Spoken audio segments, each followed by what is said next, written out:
మనస్సున ధైర్యం వహించి నిబ్బరముగా నుండుడి. కీర్తనలు 31:24. భయపడక ధైర్యము తెచ్చుకొనుడి. కుమారుడా, ధైర్యంగా నుండుము. కుమారి, ధైర్యంగా నుండుము. ప్రభువైన యేసుక్రీస్తు సెలవిస్తున్నాడు, నా యందు మీకు సమాధానము కలుగునట్లు ఈ మాటలు మీతో చెప్పుచున్నాను. లోకములో మీకు శ్రమ కలుగును, ఆయనను ధైర్యం తెచ్చుకొనుడి. నేను లోకమును జయించున్నాను. కాబట్టి మీ ధైర్యమును విడిచిపెట్టకుడి, దానికి ప్రతిఫలముగా గొప్ప బహుమానము కలుగును. ఆయన రాకడ యందు మనము ఆయన ఎదుట సిగ్గుపడక ధైర్యం కలిగి ఉండునట్లు మీరు ఆయన యందు నిలిచి ఉండుడి. నిబ్బరము కలిగి ధైర్యంగా నుండుము. ప్రభువైన యేసుక్రీస్తు రానియున్నాడు.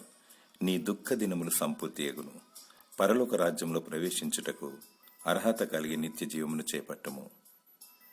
దేవుడు నీకు ఆదరణ, ఆహ్లాదము దయచేయునుగాక. ఆమేన్.